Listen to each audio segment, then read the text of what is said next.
What's up, everybody? That time of the day, that time of the week, that time of the month. Yes, it is.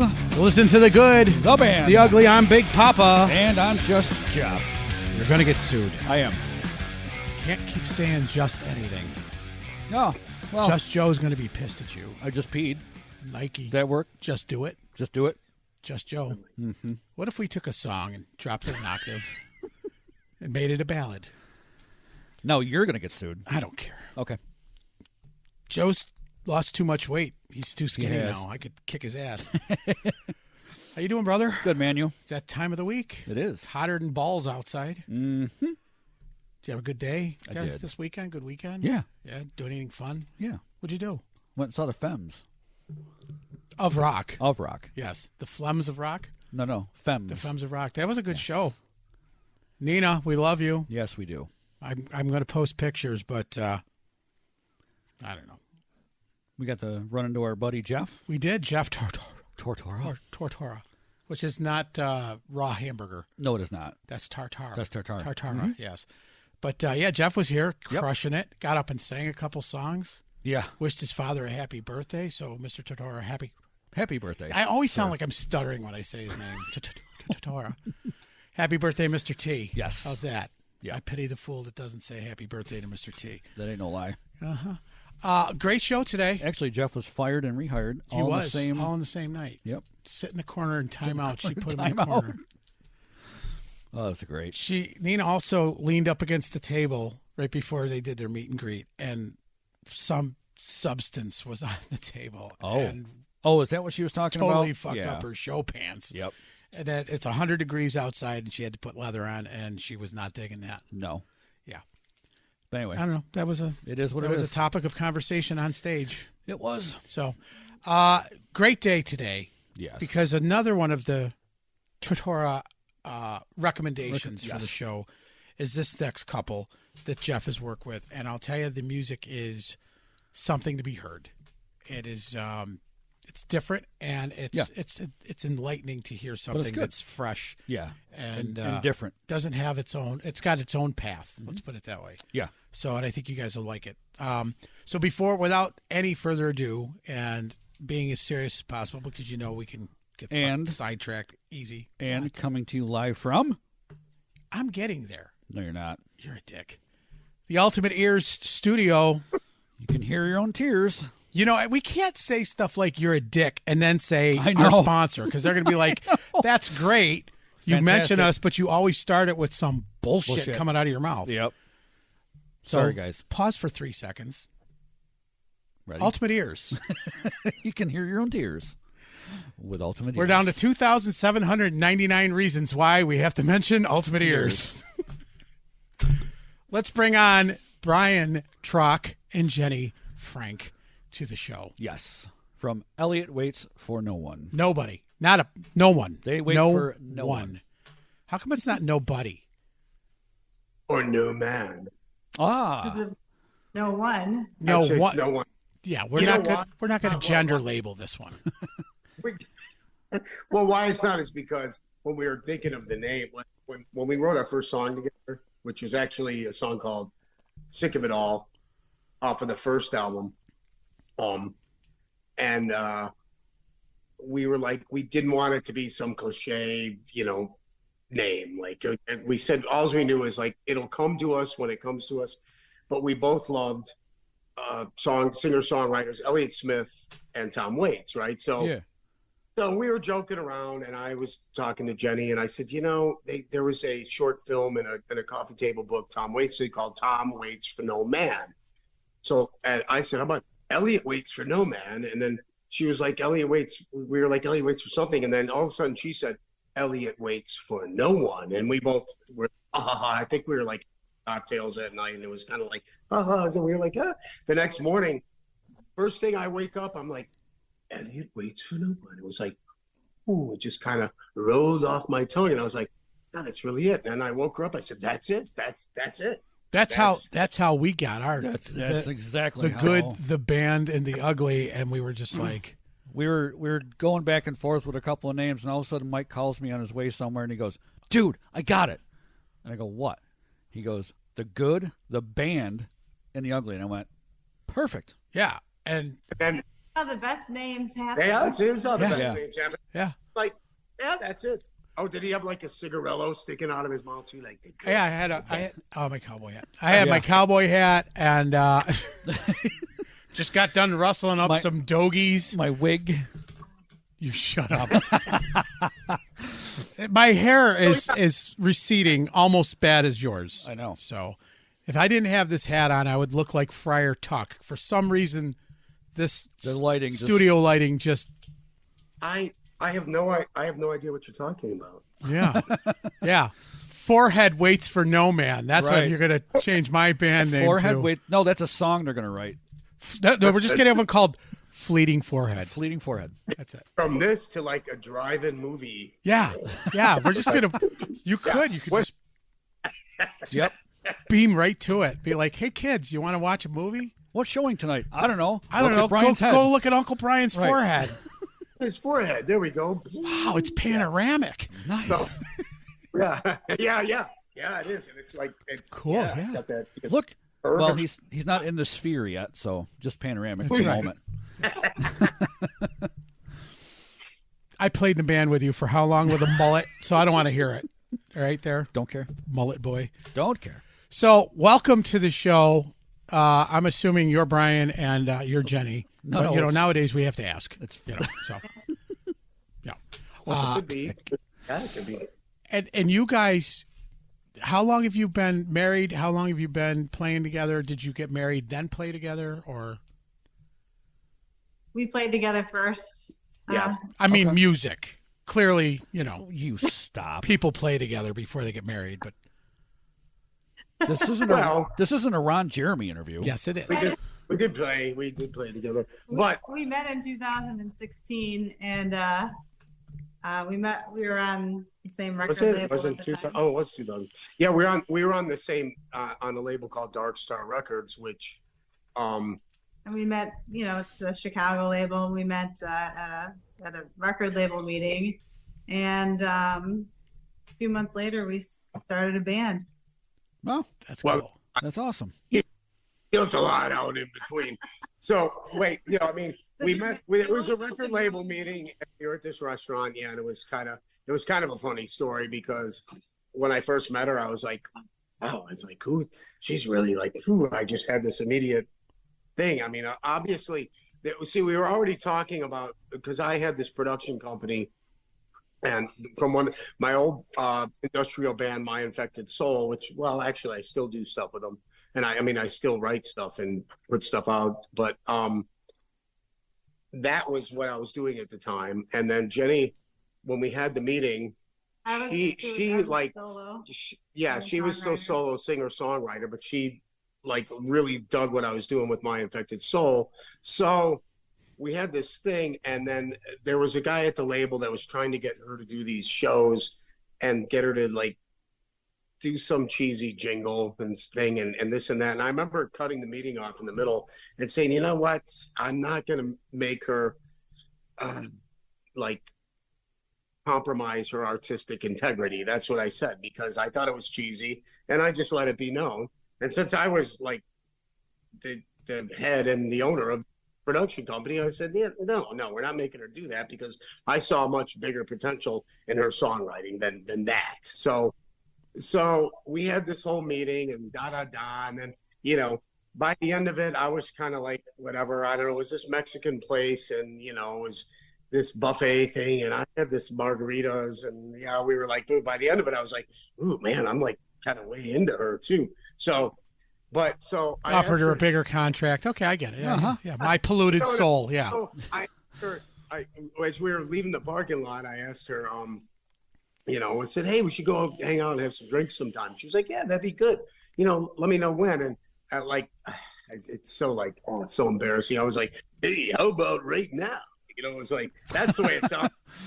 I listened to it, coming out, and as it was coming out of my mouth, it was like one of those.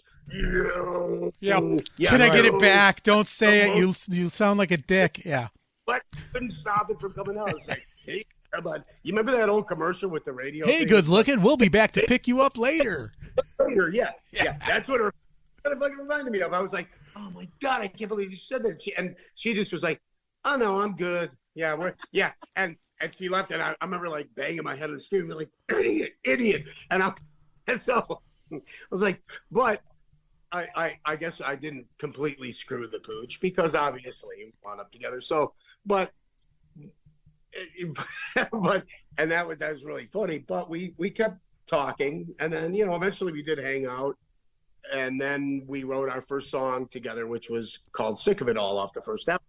And funny enough, our drummer, and our compadre, Jeff Tortora, Jeff Tortora, Tortora.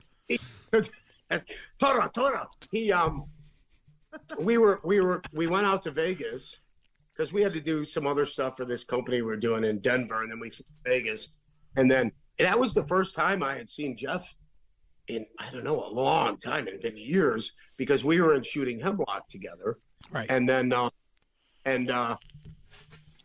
when we showed up, I remember we were at the Luxor, and I heard this voice behind me, and he was singing one of the songs off of the Shooting Hemlock thing, and I turned around, it was him, and he had one of the original CDs, and we were like, hey, man, what's going on? So we ended up like hiking at Red Rock, or was it not Red Rock? Was that Red Rock Canyon? Yeah, in Vegas. We were hiking there, and I've got these pictures of him actually doing it. He's like standing on the edge of this cliff contemplating, and he's like, and he said he was whispering, he had these ideas for whispering the chorus for "Sick of It All." And he was like, because I actually went out there to talk to him about doing drums for My Infected Soul, and he wasn't that into it. And he was like, but he was like, yeah, I really got to love something to do it. But then he was like, he heard Elliott Waits for No One. He heard that song, and he goes, what is this? I go, this is what we're doing now. It's more, he goes, I want to do this. That's what I want to do. This is what I want to do. So I was like, yeah. And she was like, yeah. So, and he had these great ideas. And I mean, he's so versatile as far as like, and open to any ideas. So if you listen to the song "Sick of It All," if you turn it up in the chorus, you'll hear Jeff's whisper. I think it's a whisper in the background. His whisper could have maybe been louder. Yeah. But yeah, he's like, he's very deep, right? But his percussion and like his percussion ideas and hand percussion stuff is so unique and so cool. So, we the three of us just kind of, we were like, yep. And when we started recording the tracks, it was just magical. Wow. Yeah. Yeah, it was. Yeah. It was. Yeah, it really was. And Jeff and I had such a history together already. We were already like great friends and played for a long time and hung out for a long time. So it seemed natural, but I just never thought that project was something he'd be that into, even though I should have thought that. I don't know. I don't know why I didn't. But things happen for a reason, and they did, and it was really great. Yeah. It all ended up working out. That was the first time Jeff was at Red Rock in that whole Vegas meeting. It was your first time. It was great. I loved him right away. I loved his wacky ideas. I loved all of it. So not too many. Love you, Jeff. Not too many people stand in the middle of Red Rock Canyon in the desert in leather pants and eyeliner, but but I'll tell you what, he pulled it off, and black nail polish. Right. So I really love about him is listening to him order food. No, you guys boy. The tree bark or the or the grains. No, it's a while to make a decision. So, well, I love you, bro. I'm still waiting for him to all of a sudden out of nowhere, hey, we have Jeff on. Yeah, he's gonna pop in. All of a sudden, his little floating head's gonna come up, and he'll be like, were you just talking about me? Hey, I was looking at my phone waiting, because usually it's like, are you guys on right now? And nothing. So nothing. Okay. He could be flying. And I think he was bummed because he wanted to. You did. No, hey, you guys know that I lived in Syracuse for like 2 years? Really? Yeah. Whereabouts? Yeah. Well, I lived, Jimmy Puma from United Booty Foundation. Of course. I was living in his parents' house.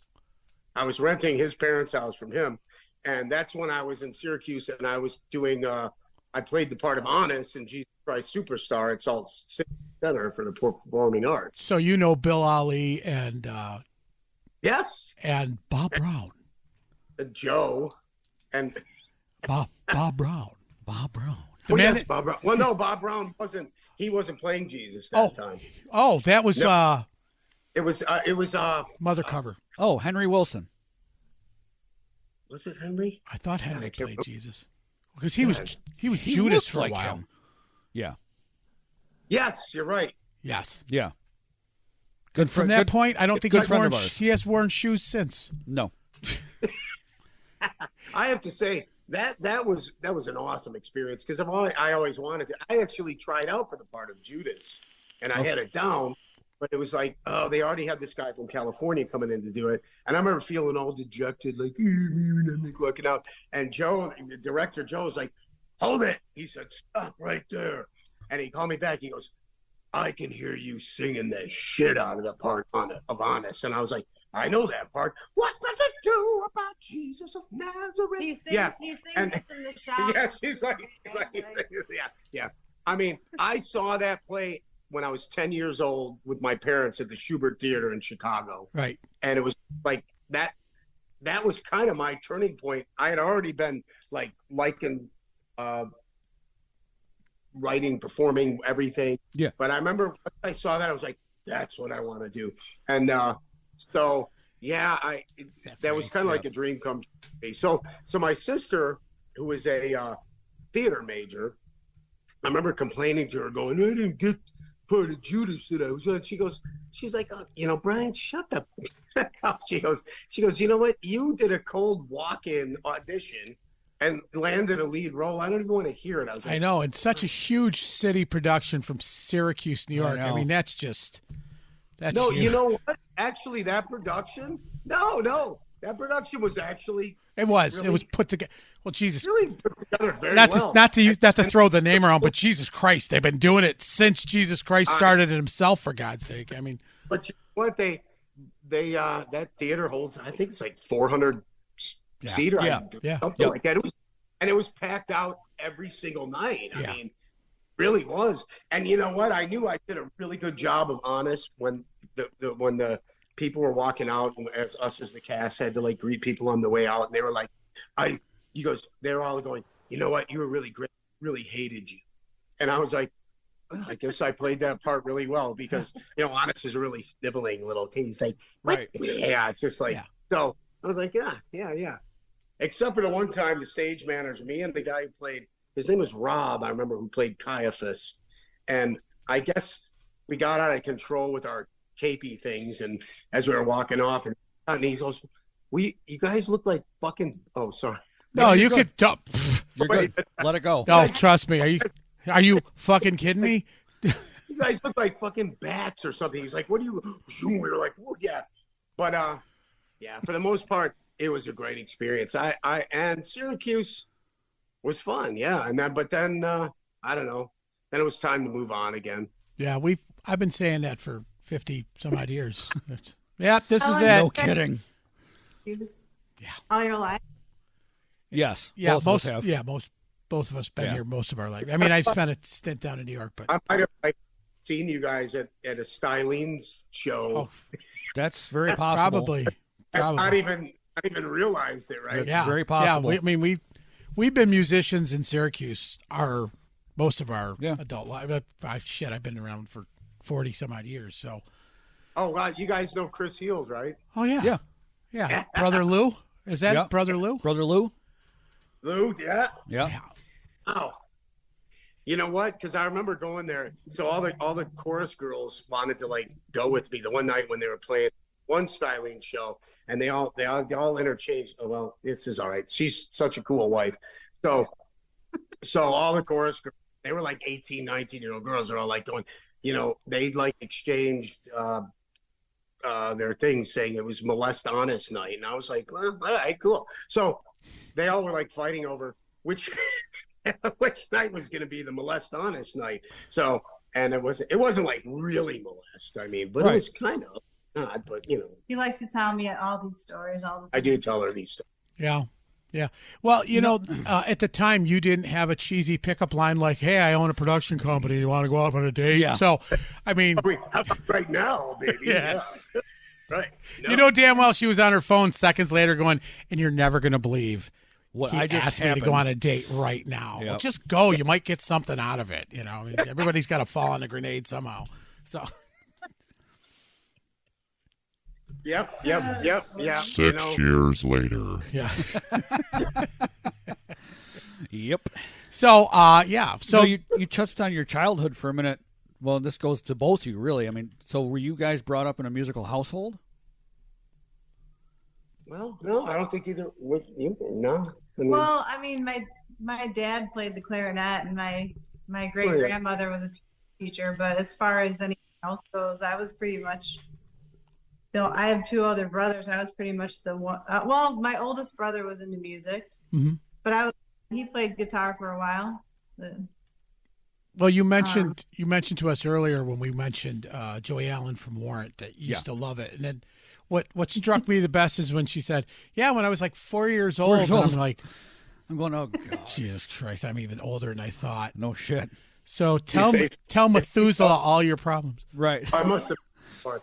Yeah. well, we were waiting for you. Oh, okay. Yeah. When I was like 4 years old. Yes, it's still one of my favorite songs today, though. See, It's a great song. so Which one? Heaven. Oh, Heaven. yeah. See, Yeah, but cherry pie, like that's the one that made you go, ooh, no, not so much. I didn't relate to that one at that time. You know what? No, not at no. 4. Not at 4. When we did the Limelight, and backed up Warrant with Jeff on drums with Shooting Hemlock, the line was going around the building, man, and it was unbelievable.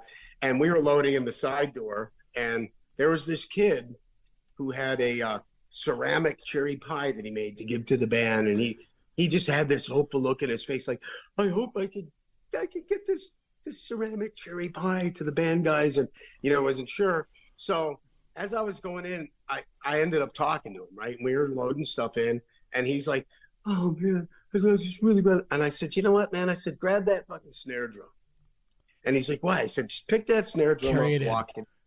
And so Nice. he's got the pie and the snare drum in the other, and he walks through the side door, and he's like, now what? I said, now, I don't know.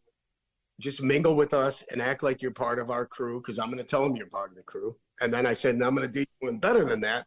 I said, once Janie and everybody, when we get in, and because they're really cool, I said, I'm going to let you introduce you to him and let you give him the pie. Yeah. Personally. And I did. And oh my God, he was like, oh my God. It was like, I think I made his like entire, whatever. Yeah. Because he did. And Janie was so cool. He took it and was like, so appreciative and like, I love this pie. And it was like, and the kid was just like, wow. And yeah, it was, what? That was, cool. it was really cool. I wonder how many ceramic cherry pies they've gotten. Probably none. They probably remember that moment. They might. Yeah. And hopefully karma comes around, and correct. someday that kid's he owns a record label, and he's like, and you were the only one nice to me. Yep. And The cowardly lion. If not cool, if so cool. It was just something that I don't know. I just wanted to do. He was like, and he was like 16 or something, man. He's a young kid. Yeah. And like, well, you're part of the crew now. And then the whole night he kind of like stuck by us and hung out and witnessed Stuff Debauchery. Yeah. Stuff stuff, he shouldn't have. Well, Brian, things like that don't go unforgotten from a 16-year-old kid. And I'll tell you why.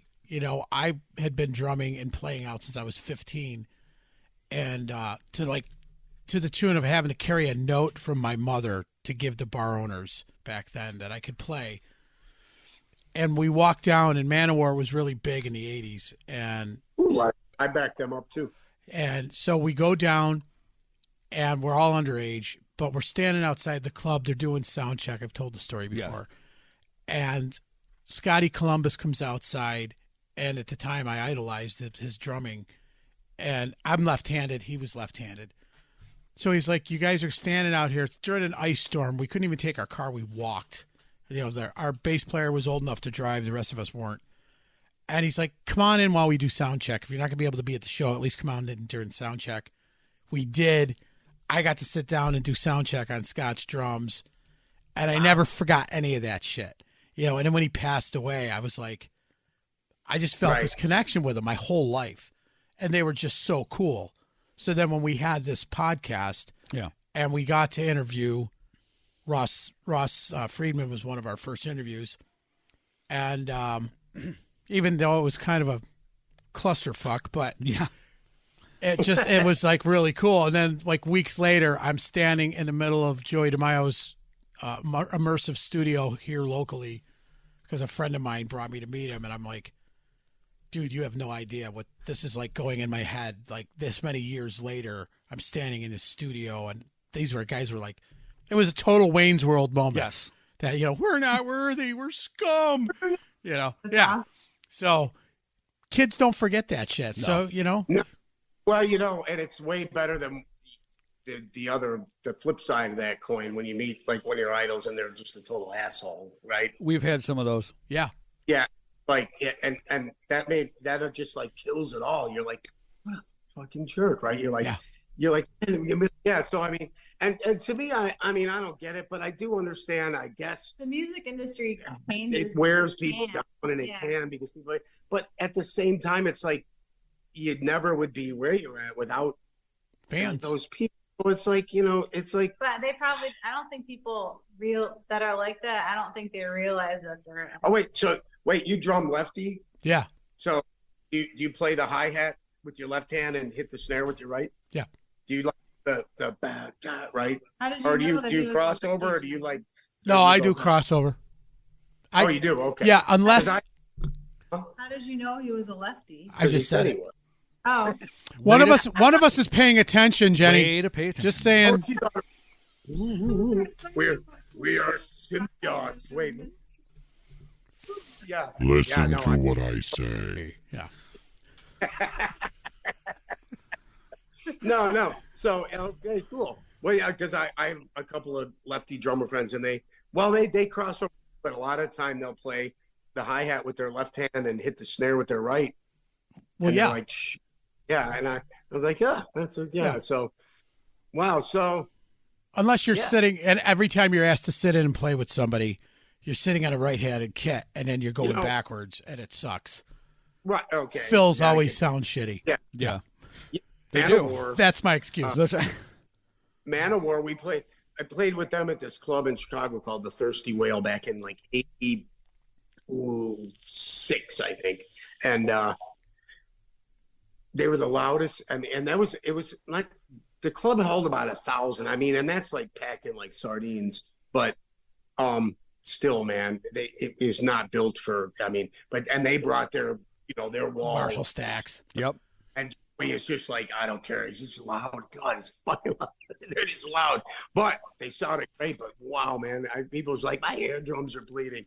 But man, that was a memorable moment too. Was playing with those guys back. Yeah, Joey didn't care. Joey didn't care. No. And the club owners would all say the same thing. They're like, "You're too loud. We're going to turn you down." He's like, "Then we'll walk off. We'll leave." Right. He's like, if I can't do what my show the way I want to do it, we're going to walk off. Yeah. And Joey has his own podcast, and he and Eric Adams. I want to go back to the Marullo, but exactly. Eric Adams, they talk about it, and Eric would get so pissed at Joey. He'd be like, "We can't walk off." He's like, "Fuck them. They doesn't want to let us play as loud as we want. We're leaving. This is who we are. It's what we do." I agree. God bless him. I agree. Yeah. I totally support that. Wait, is he from Auburn? Auburn, New York. He's from Auburn. Yeah. Yeah, that whole band is from Auburn. Yeah. Shooting Hemlock, before we became Shooting Hemlock, that was actually Belladonna. Oh, and okay. Yeah, because he's from Oswego, right? Yes. Yeah. So, Joey, that's how we all met, was Jimmy Puma. He was Jimmy Simpson at that time. So Jimmy Puma and Jeff were the rhythm guys, and then a guitar player from Boston named Joe Stone. Yes.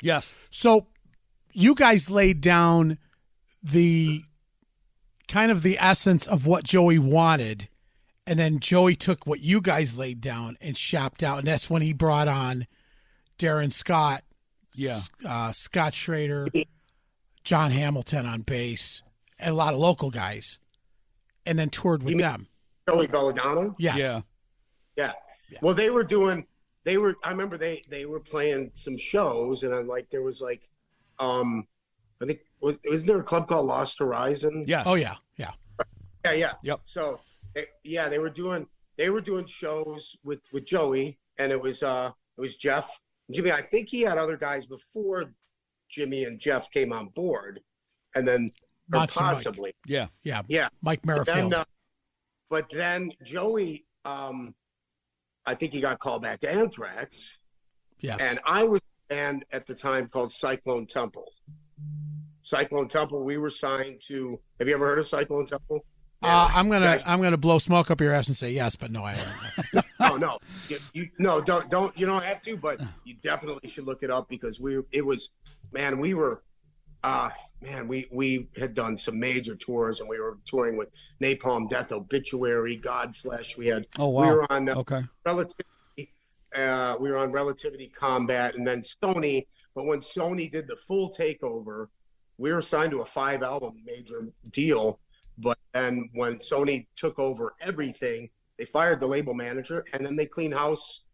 All his acts went out the door with him, and we were like just standing there like, and yeah. Cyclone Temple was early 90s, 91, melodic thrash, very cool. We still have a cult following to this day. I mean, if you look on the YouTube channel for the whole album thing, there's like 150,000 streams in the last 10 years of the whole album. Right. And it's really solid. I mean, the guitar player, Greg Fulton, he was just like, it's like unbelievable. So that's how they caught wind of me. It was through this guy named Charlie from a band called Aftermath out of Chicago. Mm-hmm. And the manager, Brad Keane, heard of me. And then I got this message saying, hey, you want to and try out? I'm going to pay all your airline expenses to come out. And I did. So it was. And then I met Jeff, and everything just kind of went. I mean, from the very first rehearsal, we all just kind of went, ooh, it was like, wow. And me and Jeff especially. Right. We were kind of the two that were just like, and we were the two that were kind of like always like, God, man, we talked a lot of shit. Let me put it that way. So, but it was quite the experience, man. There's quite the trail of things here, being that you guys are from Syracuse and how this all is, you know what I mean? It's just like, and you know what? There's stories about Joey Belladonna from Jeff when he's talking about when they were at his house and doing rehearsals, and they were, oh shit, oh no, low battery. I thought you said he had plenty of battery. I did. Okay, you're like, yeah, but you're talking a lot. Oh gosh, that's not, you know. So there was one in particular where Jeff's coming into the house with all the cymbals, right? And he told me, and Joey's really kind of like, yes, he's kind of, I know right where you're going with this. Yes. He actually had a Rottweiler, I guess. Joe Stump told me the story about feeding his Rottweiler pepperoni under the table because Joey said, "Don't feed my dog meat because it's a Rottweiler." Oh. And if you can believe that, my Rottweiler's a vegetarian. I was like, that's interesting. So anyway, Jeff's walking in with all his cymbals, and I guess on the wood floor, and they came spilling out his bag somehow, just crashed on his wood floor. It was just like this moment. It was like the first time he met him too, and Jeff said, "Oh God." Jeff was like, "Was so yeah." Anyway, I should probably let you guys ask some more questions before I keep talking. Well, you know, we definitely want to hear a little bit about Jenny. Yeah. You know. I know. I'm so sorry. I say so. All now, right. Brian, and I shut up. Brian, shut up, Brian. Anybody got any duct tape? First time in talk show history, host tells guest to shut up. No. You know what? My nickname up here in Dora County, they call me Flappio. So no, I was just like, you're like, no, really? Like, hey, Flappio. You haven't given her a chance to say no. She didn't even answer you on that first date yet. You just talked your way right through it. She's like, I've been trying to get out of this date for 7 years. It just hasn't stopped. Now I'm still here. All right. Jenny, you're on. Jenny, so you're on your own label. You're on the label on your own. You're doing solo stuff. Same kind of genre as what you're doing now, or was it a little different? Or? I would say Elliott Waits for No One is a little bit different than what I was doing, but there's also a lot of similarities. My influences are like Nirvana, Fiona Apple, Tori Amos, Jewel, people like that. So you can hear a lot of that influence in my solo stuff. Yeah, cool. Yeah, but I've always been more into the lyrics than the music. So I'm definitely more lyrical driven when I write. Because I mean, which I helps Elliott Waits for No One too. I mean, you don't have to stay quiet. I was sort of kidding. You're fine. Oh no, if I start, I can't stop. Yeah, that's true. So chew some gum. Actually, you know what? Oh, I can exercise some. Yes. So yeah, she's very poetry. Yes, for sure. That's cool. And as a matter of fact, and her lyrics. Actually, Brian saw this video of me when I was 4 or 5 years old. I made up my own lyrics to Rudolph the Red-Nosed Reindeer. Oh God. They were pretty twisted too. Oh. My mom pulled up the last time I was at her house, and I was singing about how Rudolph, like, what did he? I don't know. Rudolph's friend shot Rudolph, and then Rudolph went back and stabbed him with a candy cane. Well, wow. Yeah. So now we know how you met during therapy. Yeah. Woo! Wow. Yeah, they did. And in that 4-year-old voice, Dad, I'm with the candy cane. Yeah, it's like, wow. I was like, that's interesting. I get it. Now I understand more. We will never have children. Thanks. No. Or a dog. Thanks to that. Oh, man. So, because I know your music is complete opposite what you've, from stuff Rudolph, yeah. Well, no, like Cyclone Temple, I'm sure was not like a very lyric-driven music. It's more like actually, I mean, it was. The lyrics were definitely deep and thoughtful. It had a lot to do with. Yeah, it was. It wasn't your typical like death metal, and we were melodic thrash, so it was more. I've always had this soulful vocal thing, so. That's why Greg wanted me. You know what? When I showed up for the band rehearsal for the first time for that, everyone was like wanting to hear me sing their songs, and he said, "All I want to hear is sing something a cappella." And I said, "Okay, what?" And he goes, "Just whatever you want." So I sang like Sam Cooke, or I think it was Otis Redding or something like. Oh, nice. It was either like "I've been loving you too long," or it was like, or it was Sam Cooke. I can't remember which one, but I sang like one bar of it, and he goes, "That's it, you're the guy." And they were all looking at him like, "Wait, but he's got to sing." He goes, "No, that's it."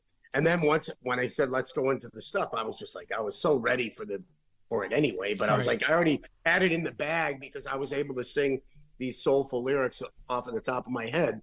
And yeah, so as far lyrically. What I did back then and what I did. See, I've always been into the metal thing and the more heavy rock thing. That was kind of something that just kind of kept happening to me because he kept saying, "Hey, try out for this band and this band," because like A, you can sing in key and B, you have this different approach and whatever it was. So I was like, okay, so it just kind of kept happening. I mean, literally, I was into stuff like Tom Waits and singer-songwriter stuff as far back as the early 80s. Right. And everybody made fun of me for it because they were like, "What is this crap?" And I'm like, I just, I'm like, just whatever. So, and I did it, and I wore the stupid clothes with the stupid haircuts. And, yeah. Well, you'd have taken a wrong turn, you'd have been Boys to Men. So that's right. No. So I mean, that is completely polar opposite from what we do, but what we do now is what I've always loved anyway. So it was very natural.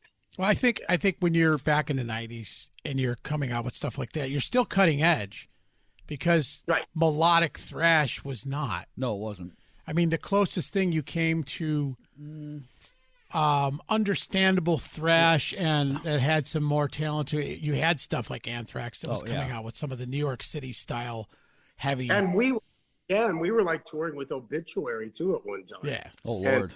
But it was still all new. It was still new. So you're still doing cutting edge stuff, you know. Plus we had our video out on Headbangers Ball on MTV too, Nice. so that helped. So so it was. I remember it was. And we were, playing L'Amour's in Brooklyn. We were doing all the big stuff. And I'll never, we played in Tampa in Obituary's hometown, and we were slotted above them. And they came to us, and our guitar player, I didn't agree with it at the time. They were like, man, come on, this is our hometown. Let us headline. You guys going out? I was like, I had no problem with that. Greg was like, nah, man. And I guess I see his point. He thought, hey, we earned our spot. But I'm like, yeah, dude, this is their hometown, their home turf. And it was at this place in Tampa. It was a huge place. I was like 6,000 people. And it had this dome with it looked like stars on the ceiling. I'm trying to remember the name of the place. There were so many places. I can't remember. But it was like, wow, it was jam packed. I kind of wish that we could have whatever. It's called a planetarium. Yeah. It's called a planetarium, okay? It was a planetarium. It looked like a planetarium. There you go. Yeah. So I mean, I was looking back on all of that. It definitely was cutting edge and different.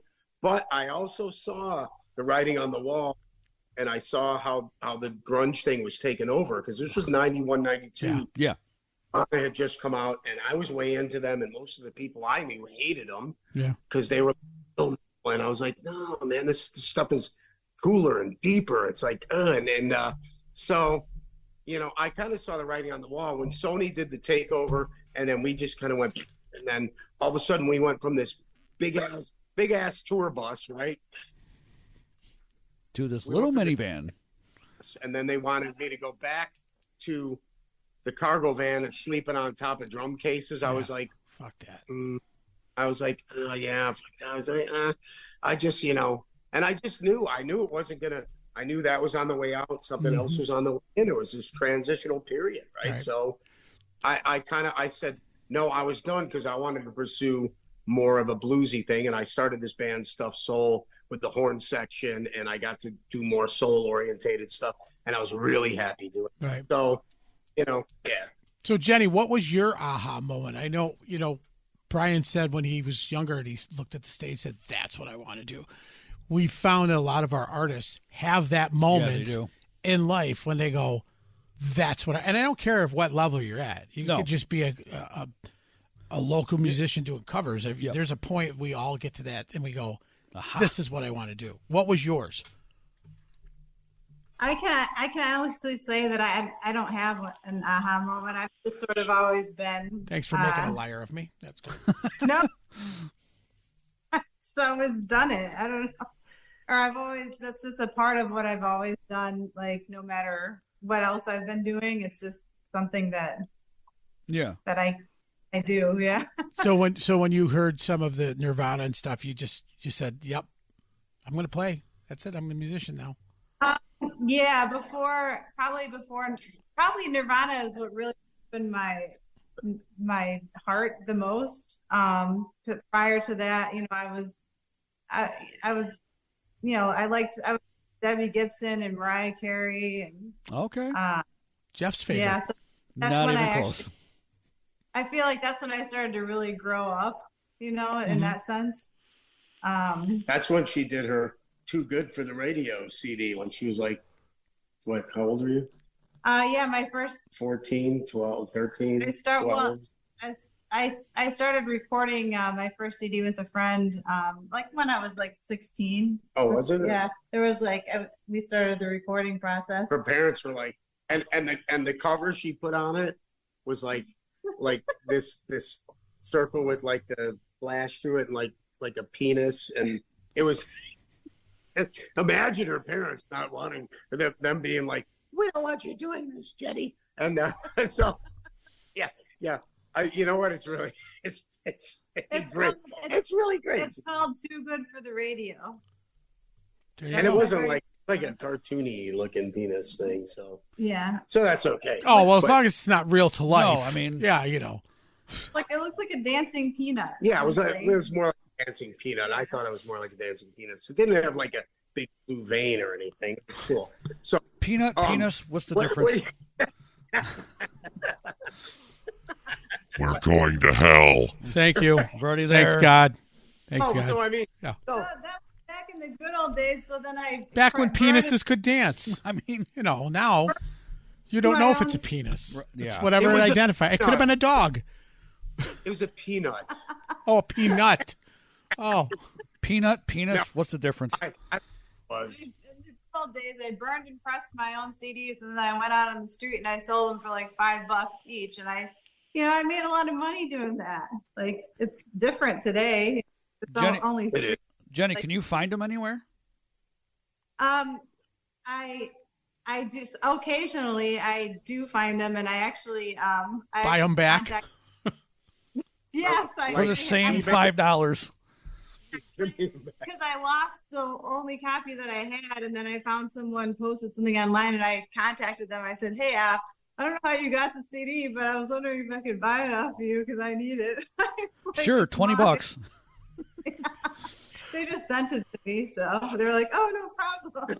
That's great because I bought Here, it. Yeah. take this. Yeah, I remember all the shit we used to record on Oh, my cassettes, and God. yeah, you can find them at a garage sale. With, Yep. Well, yeah, we recorded my answering machine over it, but that's okay. You know, Yeah, listening to I her, think that's hearing cool her. when you Just, find your or people post, oh, "Hey, look what I found!" It's And like I one of my guess- CDs at a thrift store or something. I'm like, "Oh, that's so awesome!" didn't you like record it? Like I think she said they used like they recorded stuff and then they played it back through like a guitar amp and then Mm-hmm. you like recorded and then like kept overdubbing. I'm Yep, like, his name was Tim. yeah, and it was Tim like it Radford was so helped me do primitive, that. Mhm. even more so than the like the Fostex or Tascam. Tascam, Yeah, 4 Tascam. tracks. Yeah, Yep. 4 tracks. We've arrived. We are recording artists now that Finally here. we all saved up to buy Yep. this broken down piece of shit Tascam 4 track that we all thought was the greatest Thank thing. God. Yeah. I know. It's like, oh yeah. You know what though? Well, we got signed. Cyclone Temple got signed with the demo Yeah. recorded on 4 track. Cute. But we were so tight live that we could like I had a really huge, awesome, like expensive monitor mix system in the board. This Yamaha board.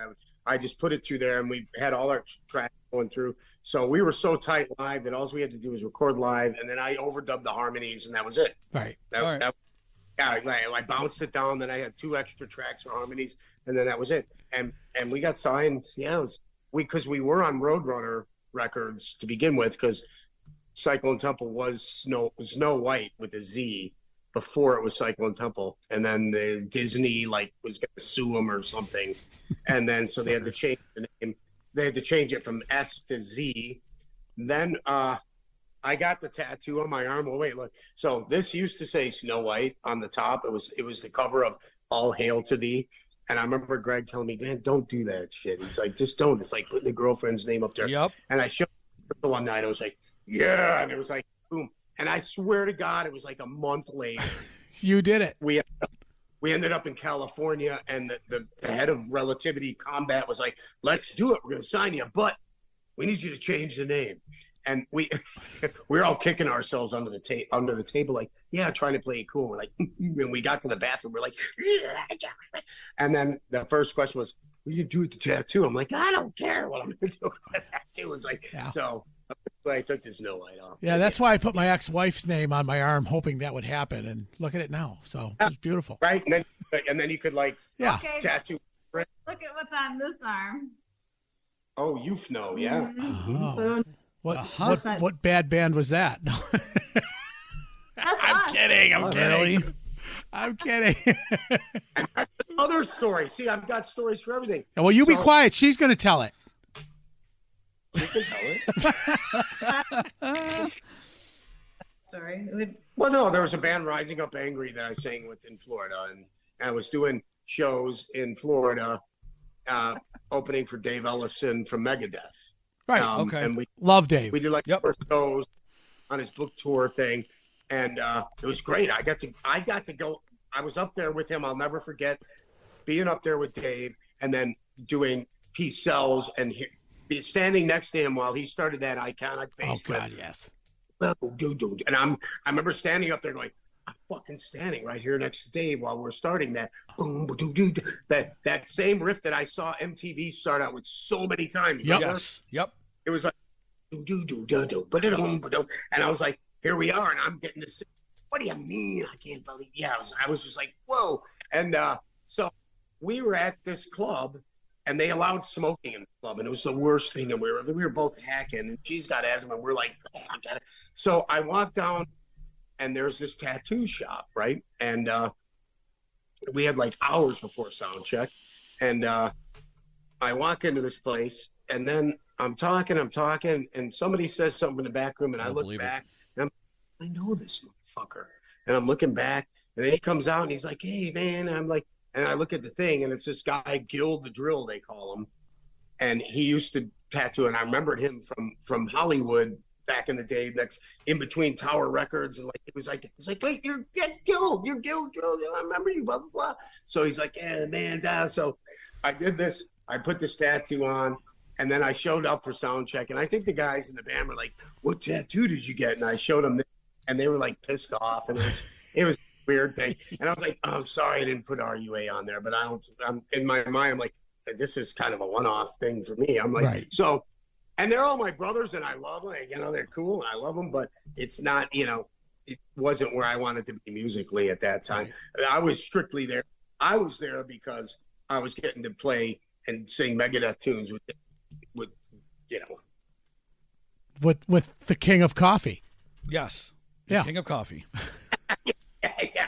Well, you know, and then we all know what happened, you know, later. So Yeah. we don't have Well, that will not be mentioned. Yes.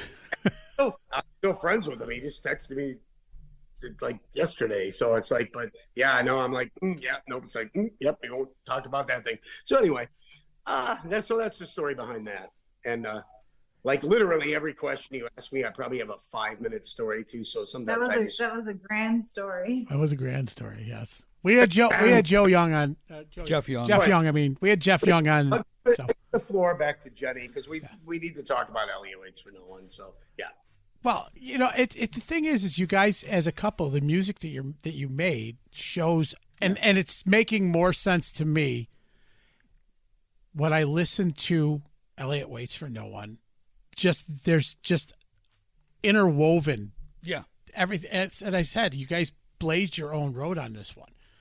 That was the whole point of the band was we were both sick of, after my last solo album called Beautiful Lies, it was, I just felt like people were trying to get me to write a certain way. Okay, I had to do another album, and then it sort of like the first one, and I felt like I had more inside of me than that, and I had always wanted to be in a band, but I had never really found someone that I could be in a band with.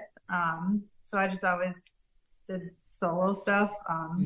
Yeah, I had backing band a lot, but yeah, and then I met Brian, and we were able to co-write together. And the whole point of Elliot Waits for No One is to be able to write the song. It doesn't matter what genre it is, just it's got to be like a good song. Yeah, I think it's got legs of its own. I love the lyrics. The singing is different enough where I kind of hear that Marilyn Manson kind of the throat vibrato stuff, and then I hear the lightheartedness of some of the melody that, as I mentioned, it was like Marilyn Manson meets the Beatles, Yellow Submarine, Happiness, which with really in-depth kind of lyrics. Awesome. I was just, it's good shit, and I liked it. And I was like, it's almost refreshing. Mm-hmm. You know, you get so used to drinking the same cola that every now and then you pop open a Fresca and go, grapefruit. Why the fuck am I not drinking this all the time? So you're the Fresca that I was waiting for. Mike's been hoping for. Like, and it's good for you. Juicy fruit. Yes. Yeah.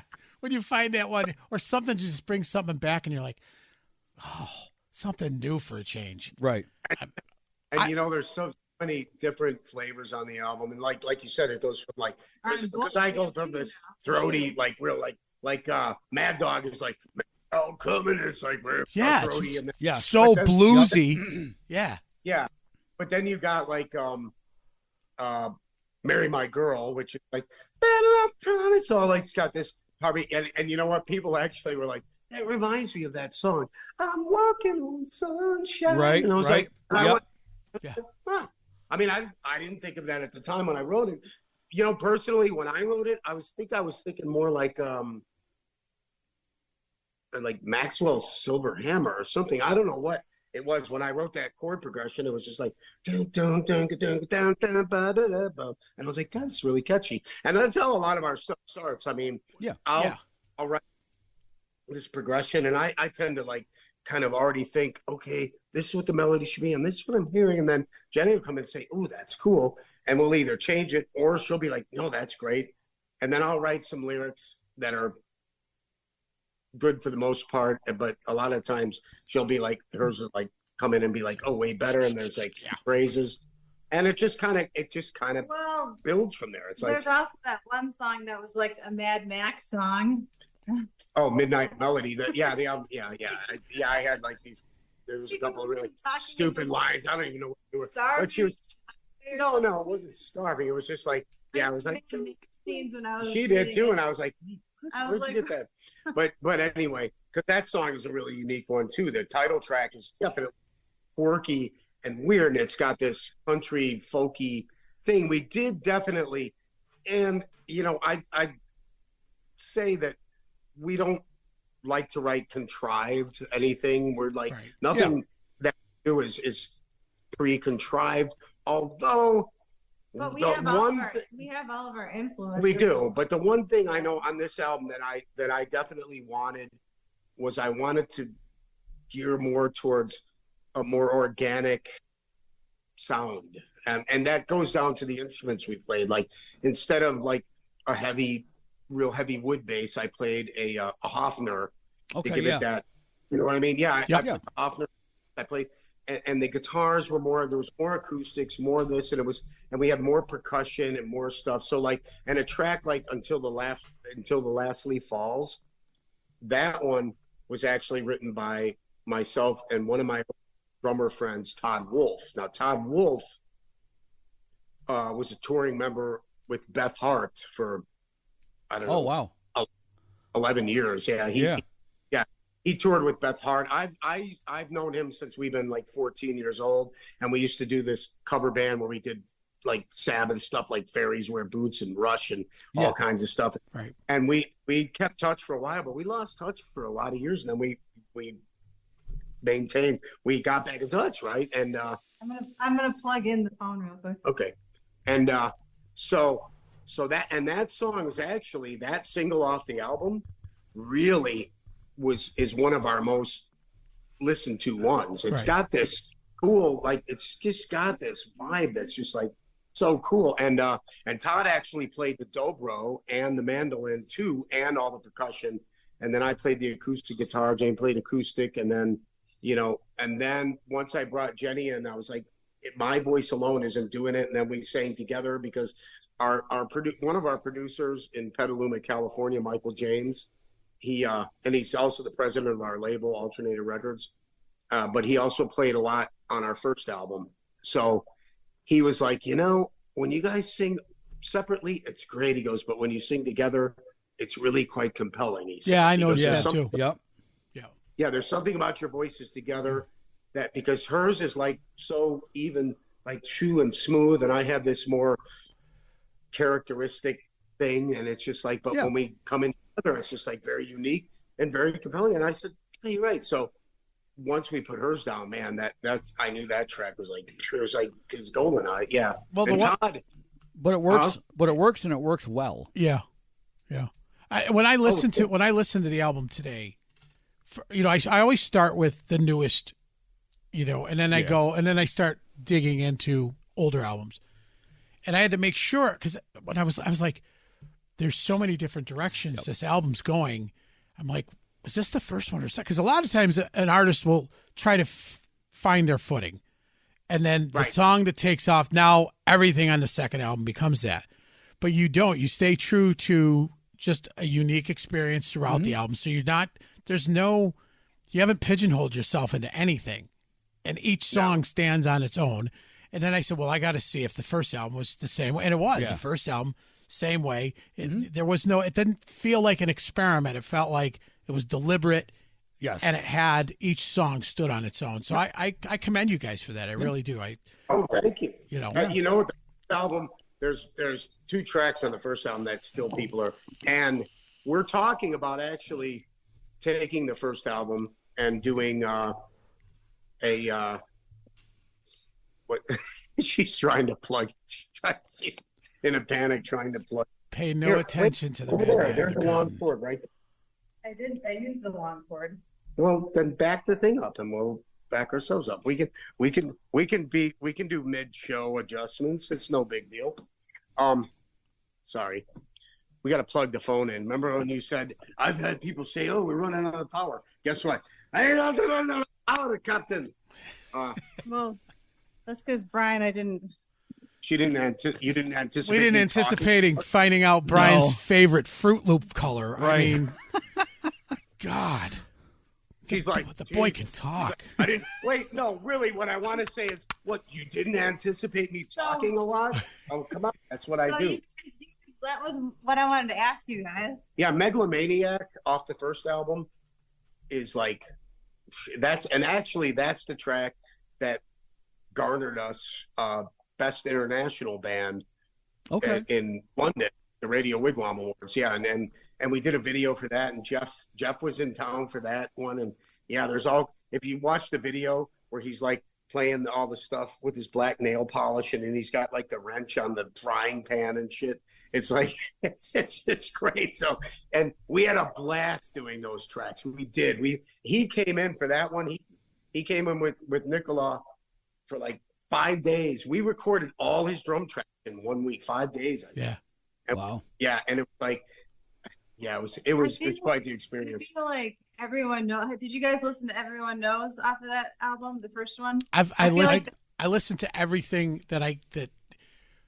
I listened to everything today. Yeah. And like if I sat through both of them, I would have got absolutely nothing done today, because I listen. I don't just like put it on in the background. I like sit there and listen, as clearly I've showed you, but we definitely, and I've always been a big horn fan. So JD from the south side of Chicago, his trumpet playing is like unbelievable. Right. We have this cover of Spinning Wheel by Blood, Sweat, and Tears. Yes. It's going to come out. That's like unreal, man. Great and song. Todd Wolf plays drums on it again. He's like, it's like, wow. But yeah, JD, man, oh God. So Everyone Knows he did these muted trumpets. Yeah, we have this chemistry between our players, and our cello player, Ryan Carney. Unbelievable. Right. I mean, he's like, and the stuff he did on Original Sin and what he did on the Crazy Swoon on this album, that actually, if you hear the Crazy Swoon, sounds like a guitar wah-wah thing. That's him playing his cello with the distortion and a wah-wah pedal through a Marshall amp mic'd up. Well, and he's like, okay. Wow. When I heard the strings, like, again, it was kind of over here. I'm listening, I'm doing something, and I was like, we got strings now. Holy shit! Where are we going with this? This is everywhere. This is pretty everywhere. Cool. Yeah, it was good shit. So yeah, I just believe in whatever you're feeling at the time when you write a song. It's like as soon as you start going there, and so as soon as you start going there, like, oh, maybe it should sound like this and that. That's when you're screwing the pooch, right? Yeah. I mean, you definitely got it. And I'm from the Tom Waits school of thought, where it's like, you know what? You don't overthink it. You just do it. You just kind of let it go, and you let it be, and then you let it flow out, and whatever it's going to be, it's going to be.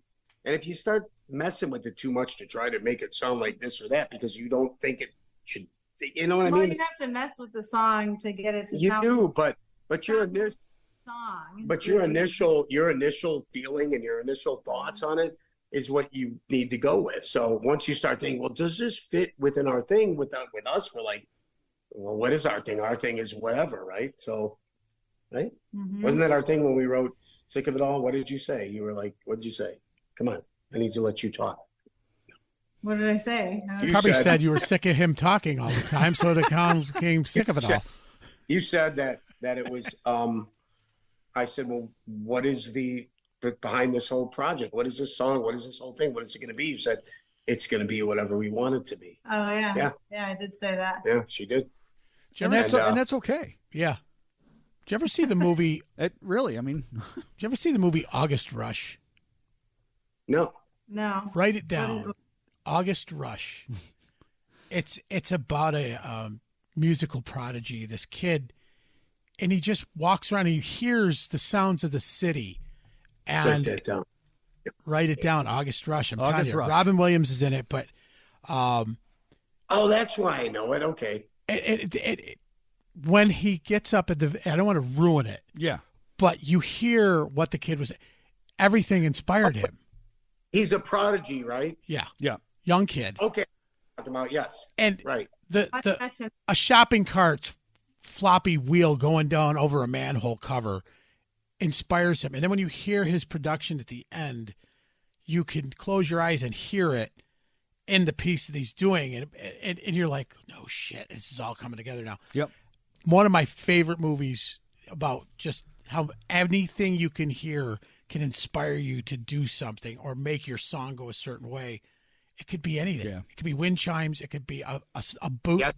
A boot flopping around in a dryer can give Yep. you that cadence or that beat. And people True. are listening to this show going, A this boot- is actually, they're turning this into a real fucking podcast. Why is he talking so boot- serious? But, A boot flopping around in a dryer is annoying. well, maybe your wife does it for other reasons, but Well, yeah. other people want to hear what it sounds like. Depends on the mood. It depends because Yeah. it can have like this certain cadence to it. It'll be like, And if you're in the mood, yeah, it's Yeah. create like, and you know what? I hear stuff like that all the time, and it's Thank you. kind of you know what? I sit there and drum on my steering wheel to the wiper blades. Yes. Okay. Yeah. No, I do. I know Till I people that fall do that, yeah. asleep on the thruway. Maybe I'm Right. like, fuck.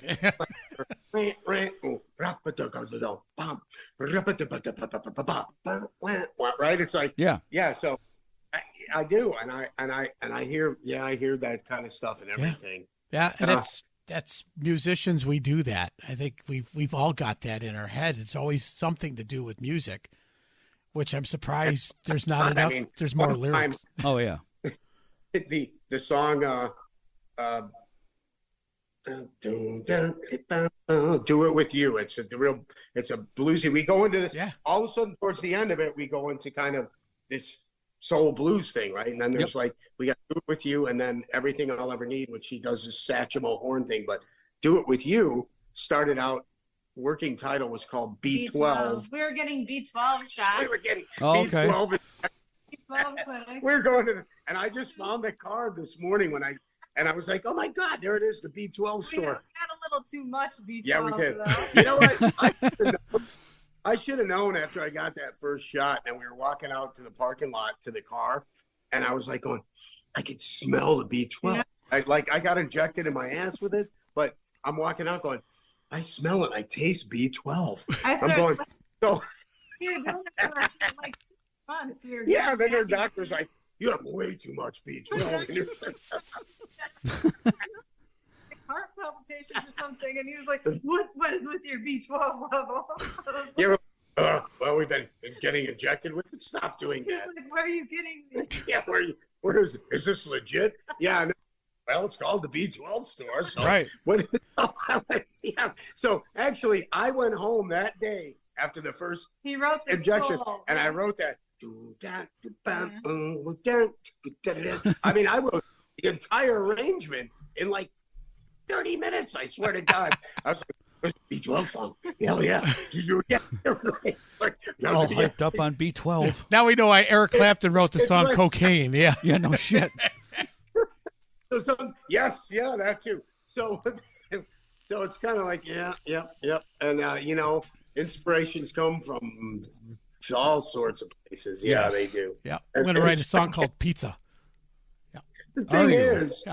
is not to ignore those things. I mean, when you feel something and you're writing, there's this one I'm working on right now that's like, and it's stuck in my head. I'm gonna finish it because, and you know what? That's the other important thing is for songwriters to, you know, if I have to speak to any songwriters out there, is like, no matter what your idea is, even if you think it sucks, unless it's that bad where you're just going to abandon it. But for the most part, you kind of need to follow through with it until its conclusion, and then figure out if you think it sucks that bad or not. You know what I mean? I mean, I like to finish everything. And then there's stuff, I've got so much stuff that's just been left on the table after I finish. I'm like, okay, I go back. Oh no, it still sucks. Yeah, you know what I mean? So, and there's like so much unfinished stuff, you know, everything you write isn't going to be great. So, but never stop jotting it down. Follow through is important. It just is. You gotta follow through on your ideas and finish it out till you get maybe a whole song out of it or a whole thing. And, you know, sometimes the production might not be the greatest either. I mean, I don't know. There's something to be said about really raw, cool stuff, right? That's like, that's not perfect, right? Right, yeah. Well, you might have a piece of one song and then a piece of another, and you go, you know what? I'm going to jive these together and see what happens, and it could be the coolest thing you've ever done. I've done that, yes. You know, actually, the song, oh my God, I forgot our song. Reliable One. That has two first album. Yeah, on the first album. That has two it was Brian's idea to put two of my older songs together. So it has like the verses are like one song and then the choruses are another song, and then we wrote a bridge. And it was all like cool. And it was like totally complete. So there's an artist that's very well known. For the radio. That was, yes. It was it was the Dancing Peanut song. The song called Second. Dancing Blue Veiny Peanut. Yep. Yes. Yeah. Nice helmet there, Peanut. Jesus Christ. Hey, Mr. Planners, that's not a monocle. Right. You know, there's a very famous artist that carries around a book with her all the time, and she's been doing it for years. And her tour manager, who we know who we're talking about. Yep. And she still to this day writes everything that she if she starts humming something, she writes it down, and that is Dolly Parton. Yep. Still always has a book and a pen, and if she will stop in the middle and just be like, jot down something she's thinking of, humming a lyric, always has a book with her. And so you know what else that she has still? She always has is a fax machine. Oh, no kidding. I heard that somewhere. Pretty cool. Just like Raymond Riddington. Yeah. So where's my 8-track? Yeah.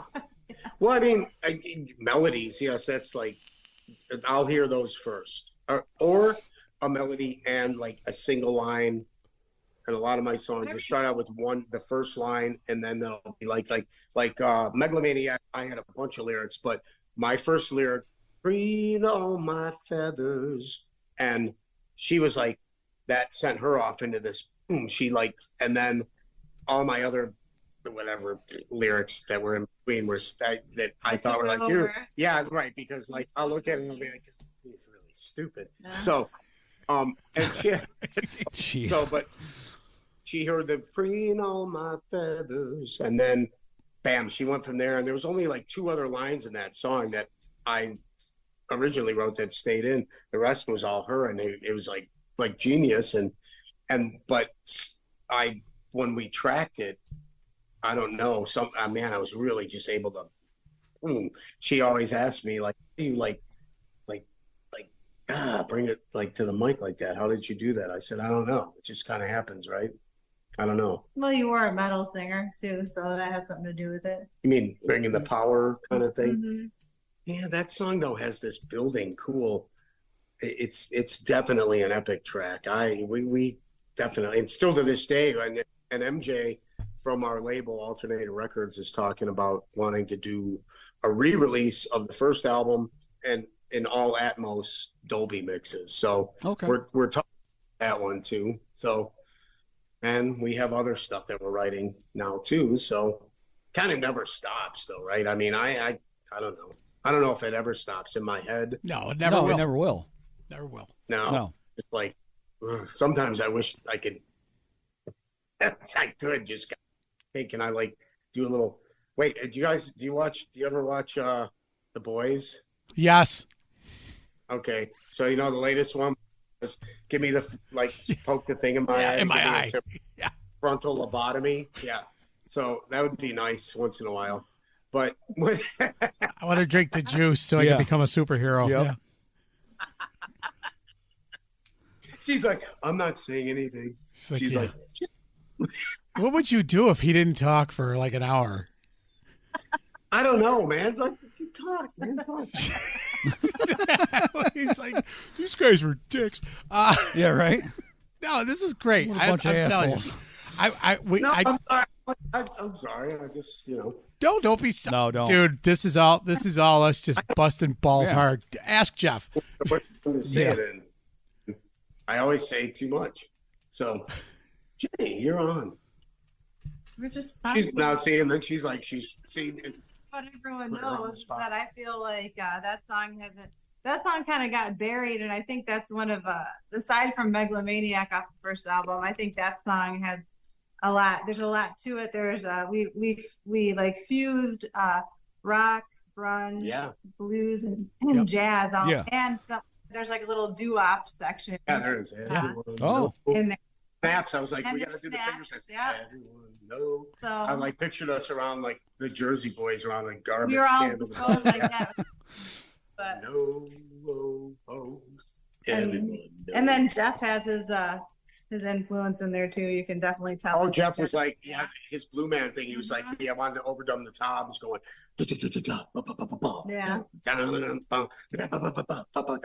Jeff is like, working with Jeff in the studio is like, and wait, do you guys know? Oh no, you don't. You're in Syracuse. Sorry. Andrew Beldy is a guy in Vegas that we work with, and he works with, and he calls him the wacky scientist. He calls Jeff working with the mad scientist. And because when we had him do the drum tracks for Flame, there's so much percussion going on, and he was like the mad scientist, right? He did dual cajones, and then he had all this percussion and all this other weird stuff, this crystal bowl. I never thought Flame could have such a cool sound to it. Like Jeff Drums really like took it out of that. I always thought that song sounded. It's not. I don't dislike country, but I've never been like a country songwriter, and I always felt like that song was like more of a country song, and he sort of just like took it out of all the country out of that and just made it totally Elliott Waits for no one. Right. Well, I told him we wanted I told him, I gave him free rein. I said, just go over the top with everything with all your percussion. Yeah, and he did. Crazy. I got like 20 tracks of stuff. And I just sit through, and it was like the coolest stuff.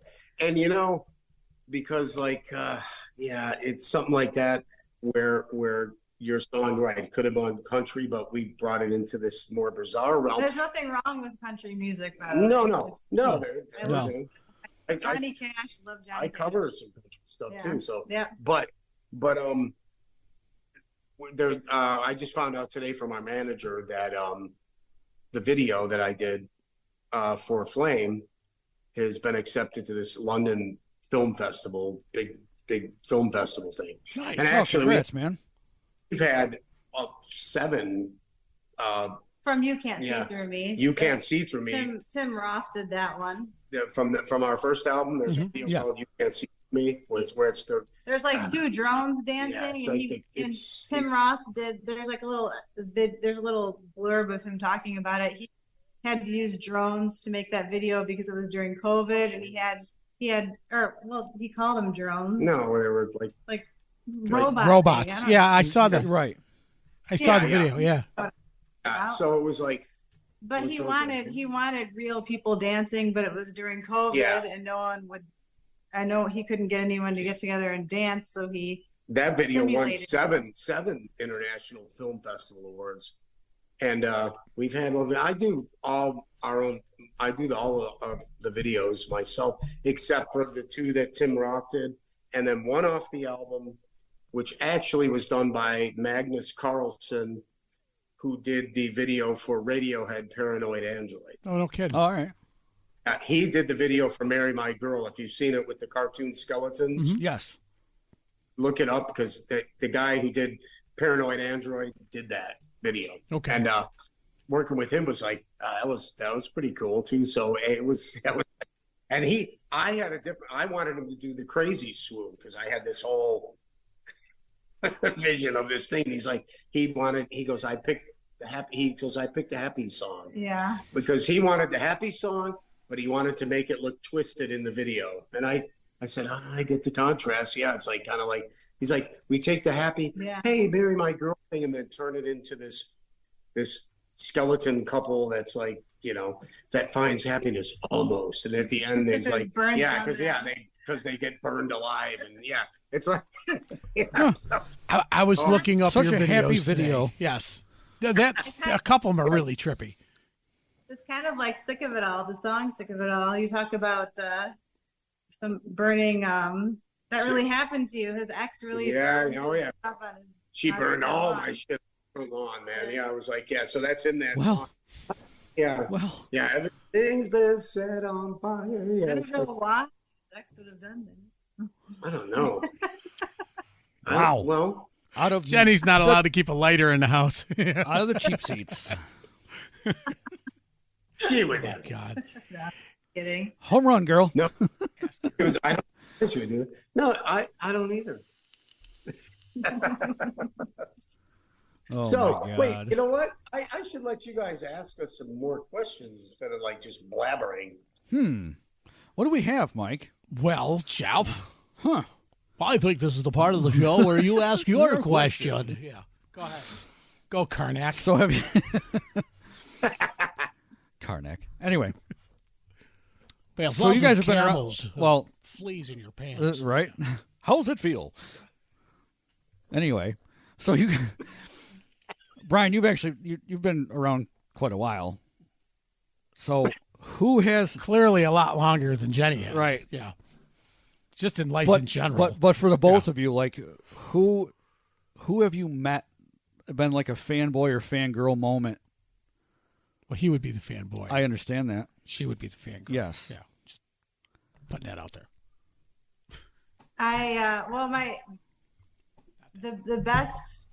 The biggest and best show that I ever played was I opened for the Kentucky Headhunters for a festival in Oklahoma. Yep.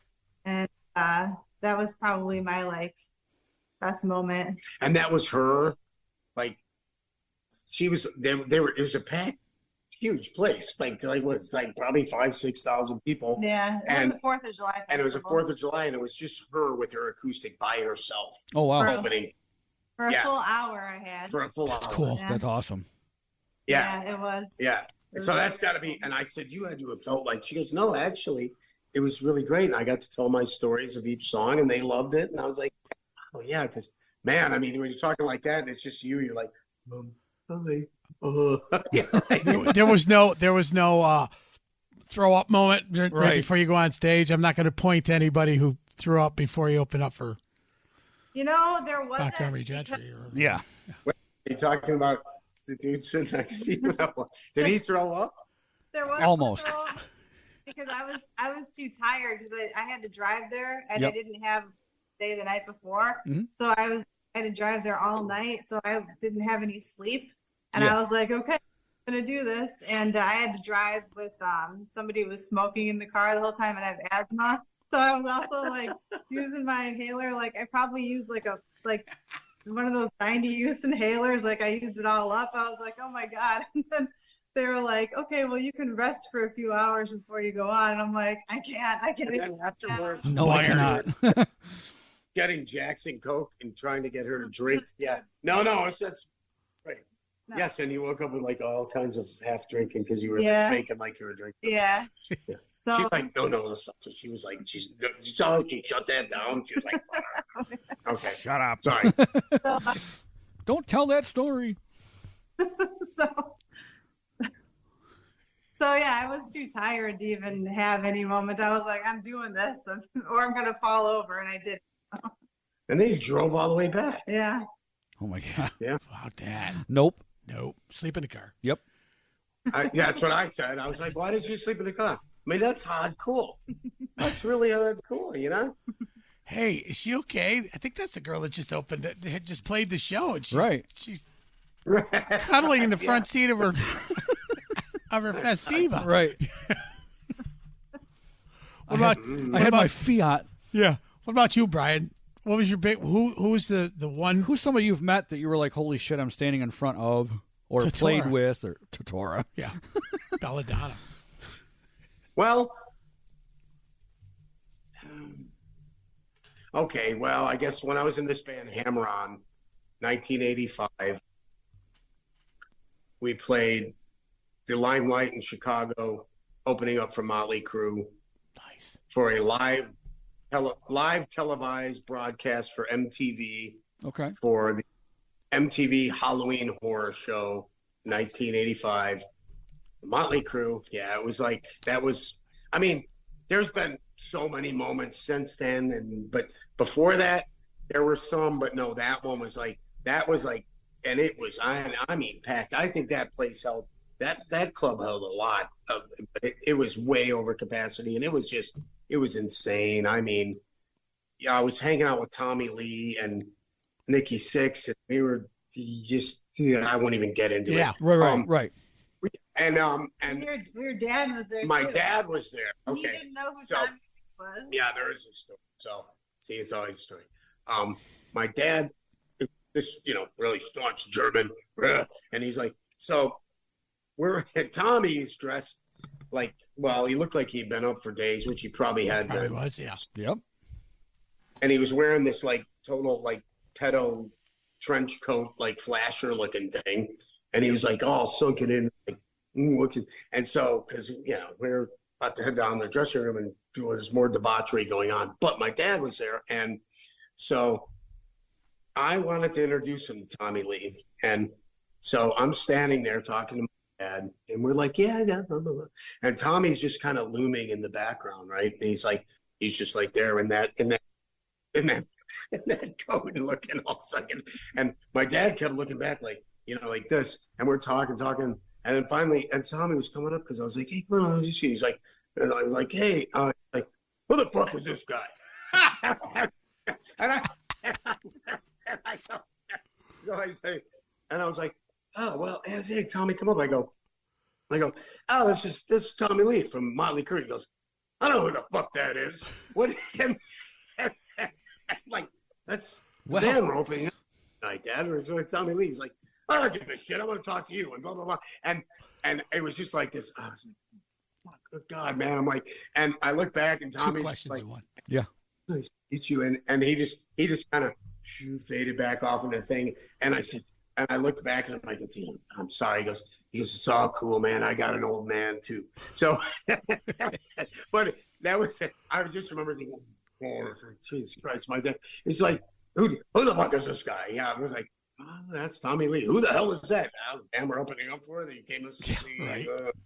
So yeah, I know. We all got one of those fathers. Brian, what? Oh, yeah, Do you remember what tour that was? what? Go ahead. Do you remember what tour that was? Shout at the devil. 85.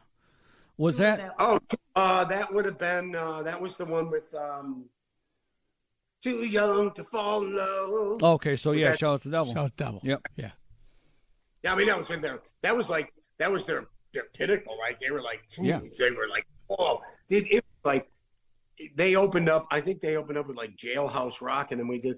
Yeah, it was unreal. I mean, you had all the MTV people, all the VJs that were on the live thing were all there, like the Martha Quinn and the one dude, blonde-haired guy, I forget what his name was, but they were all there.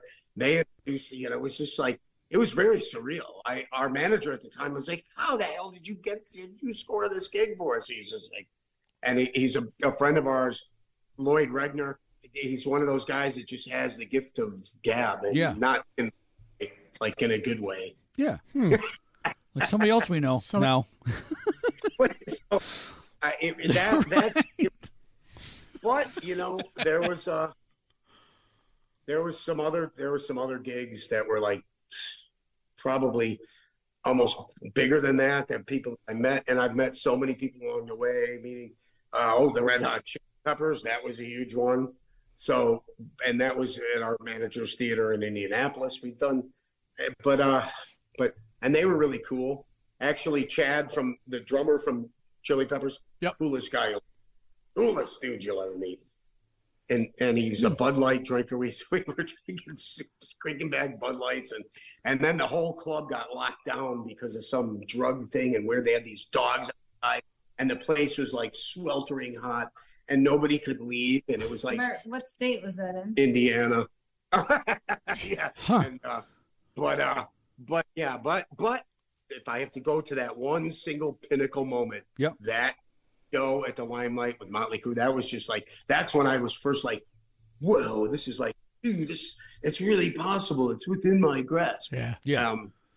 It was quite impactful. That's cool. Although, yeah. God, my interesting. Yeah, well, because we usually ask what's the most embarrassing moment, but it sounds like your surreal moment and your embarrassing moment kind of overlapped. They do. Yeah. They often do. They do. Yeah. I mean, I said everybody's got that father. Jeff, he always talks about, Jeff and I have been playing for about 12 years together, and my mother has been to every show I've ever played. Except for one. They were in Florida, and she wanted to kill my father for being in Florida, missing my show. But he would drop her off. And then if we were scheduled to play, this is when you'd play 4 hours. You're playing 4 hours. And Jeff tells the story. Love his father, man. His father would sit there, if he stayed the entire night, if we were scheduled to end at 11. Oh, no, there was at 10:59, he'd sit at the table like this the entire time. And then when it came, he knew when the show was ending. No facial expression. None. Just stone-faced the entire time. Happy, sad, jubilant. Nothing. Same, this sucks. Why am I here? Why aren't you playing country? He'd say, right. And so all of a sudden, Mike's father would go like this. And he's tapping his watch. You were out of camera. Yeah, he's just attaching. He's tapping like this. He's looking at me like going, hey, pal, I'm like, it's 11 o'clock. You should be done. I'm like, we got 2 more songs. So Mike would say, hey, we got a couple more for you. And his father just get all pissed off. This is it. Fuck, you said 11 o'clock. I got to sit here with 2 more of these. And we'd end up with like... easily 3, 4 more. Oh, no. But we'd always end up with like Motley Crue, like Live Wire or something. Something I knew he totally hated. And he'd be just like, you drag me down here to listen to this shit.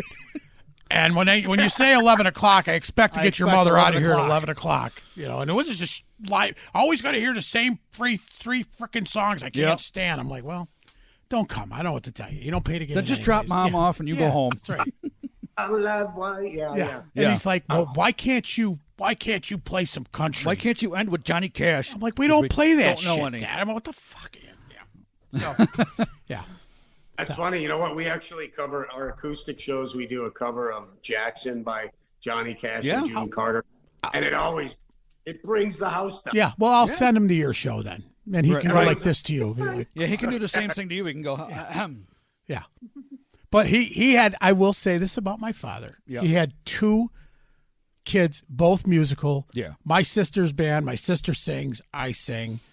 And hers is a completely different genre. And he's like, how many of these fucking shows do I have to go to? Your mother's driving me nuts. I'm like, everyone.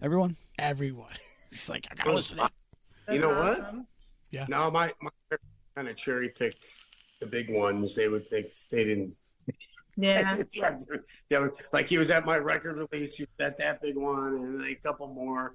But all the other ones in between, he's just, he's like, yeah. They missed our biggest one. The one I'm thinking of. We played for a sports arena. It was 5,000 people, and they weren't at that. That's the one it was a flat track race for motorcycles. Yeah. And we got hired by ESPN. No. Plus or something. Daytona 500 folks had hired us. But it was on. We had no business playing this show. ESPN Plus or something. And every time there was a caution, we had to be ready to play immediately. We had no idea. We had no clue. We didn't know it was on TV. We had no Until clue. somebody texted me, was like, "Hey, your stupid ugly face is on my freaking TV right now." And I'm like, what the hell? Get out of here. That was a show that Jeff got stuck on a picnic table because he wanted to play Rockstar. And he climbed up there to play a solo, and then the table was so rickety he couldn't get down. I jumped up on a picnic table. I wanted, and just for the hell of it, and I don't know why. Because you're an idiot. But if I'm wireless, you won't see me on stage hardly at all. Yeah. You're like going, For me, having a cord attached is like having a leash on a dog. And he looked at me and he's like, I can't get down. And right on the mic in front of everyone, I go, you got yourself up there, you idiot. You get yourself down. Fuck you. I stayed up there. Three songs. They left me up there for 3 songs until my wife came over and she's like, do you need help? I'm like, yeah. She was ready to call the fire department.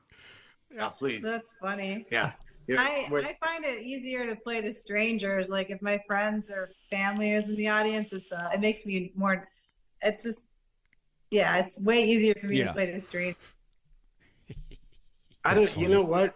For me, well, up until just recently, I finally just, I don't know. I lost my. Well, yeah. I mean, but I'm talking about like when you're still, when the shows are still new. You know what I mean? Mm-hmm. Like I was. Man, I found that like that nervousness that never goes away. Nope. No. Just recently with our acoustic shows, I'm kind of like to the point where like, I don't care. Although, get me in front of like another huge, well, I don't know. There was like Milwaukee Metal Fest where it was like, that was like 8,000 people. And it was like, true. And man, they were singing our lyrics so loud. We went on right before, I think it was Dark Angel or Death, one of the two, right before the headliner that year. And they were singing our lyrics so loud, louder than we were playing. And we just stopped playing. And they were like, and I remember feeling like my nuts were like sucked all the way up in my stomach. I had like chills down my back. And I was like, oh, like, what? And then when it got back to the part to come down, we all just looked at each other and it was like, what? And they were like, yeah, there's a video from that thing where I was body surfing on the last song, and they put me back up just in time for me to jump up, and it was like and I like dove over the security pit. I don't even know how I did that. If I did that now, I'd probably throw a hammy. Right. My back and my knee. Oh, I tore my other meniscus now.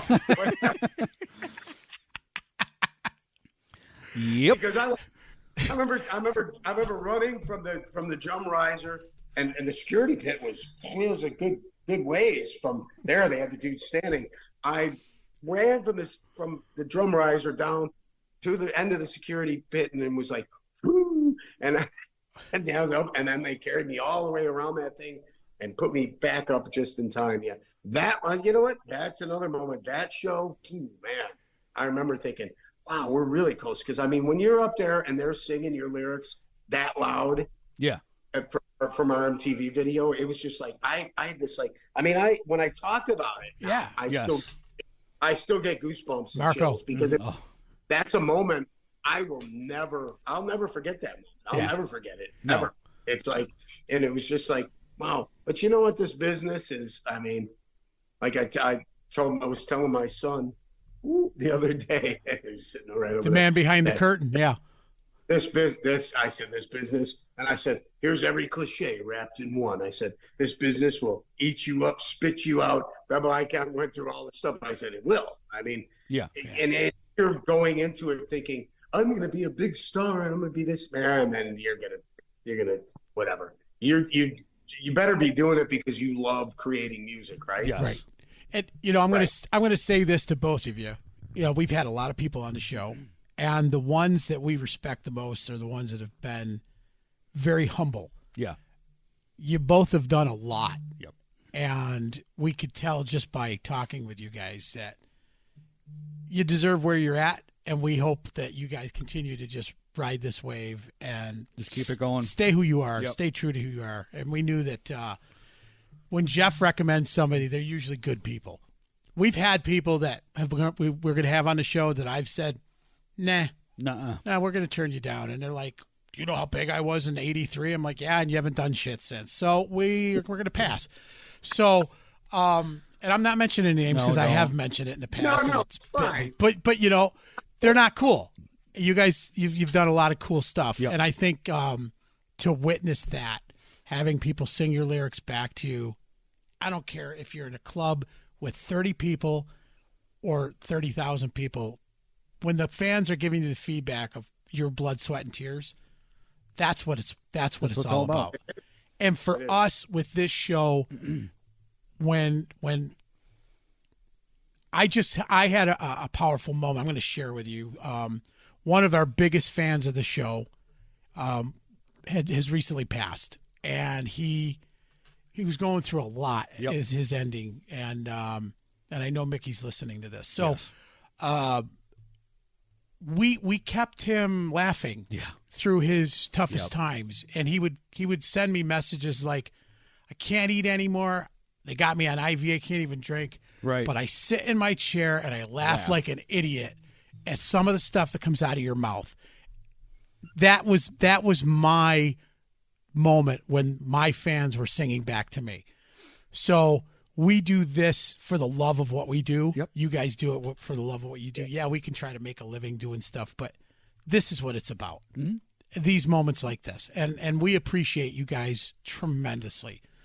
Putting up with our stupid little snarky bullshit that comes out of our mouths. No, you guys are great. You're great. Yeah, it is. If you don't enjoy the process of the creating, then it's time to go. Me, I'd be more happy. I'd be perfectly happy just recording. I'd Steely Danny out and just. Oh, there you go. Yeah. You know what I mean? I would, because for me, the most gratifying part to both of us, right? It is to you too, right? I'm speaking for her. It's like, no, not you. No. Is Jeff the creation, the actual writing of the songs, coming up with it, putting it down, recording it, making the recordings sound really great production wise, and you know, that's. Sometimes I get into a mood though to where I wish that I never wrote a song or never liked poetry, or life would be easier if I didn't have to think like that. You guys you guys have the same type of mind, right? Yeah. And, maybe my life would be easier if I was like a veterinarian or something. any type of creativity sucks. Yeah. That's not the cards that I was dealt. So. Nah, yeah, because it's like once you get the itch, it's like you got to scratch it, and you're just like, once you get an idea, it's like, So, and I'm the same kind of way. So it's kind of. It's like anything. It's like anything. It really is. You play golf. Yeah. You swear you hate that freaking game. Yep. And then that one. But what are you and doing the every ball week? went straight, and it was like that one shot out of, with me, 130 per round or something. And you're like, okay, this is why I'm doing it. Yeah. So you mean when you really hit the shit off of it on the drive? Yeah. And you're like, you know what? My short game was always but then that got a lot better. But then my shoulders, I like surgery on both my shoulders. And actually, my one friend has been saying, we got to golf. And I said, let's hit the driving range. I got to see how it's going to feel swinging again. Because I got actually really. Brian, really I was being metaphoric, Brian. I was being metaphoric.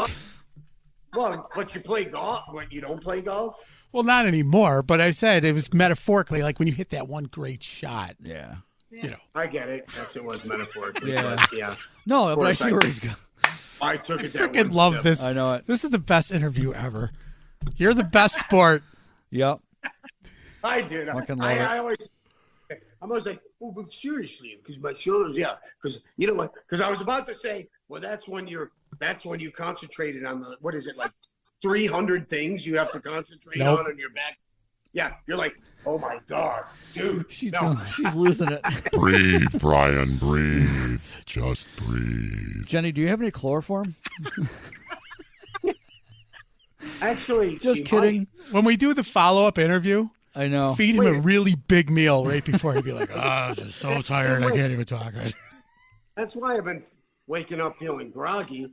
Yeah. She claims snoring, and she just raises the back of the bed. I think she goes like this. Yeah. She goes like, honey, do you like my new perfume? Check this out. I'm going to wear it Just tomorrow. feeling sleepy. I don't understand. It's like, yeah. Just get that bowl with the, yeah. Yeah, exactly. Yes, you have been snoring a lot lately.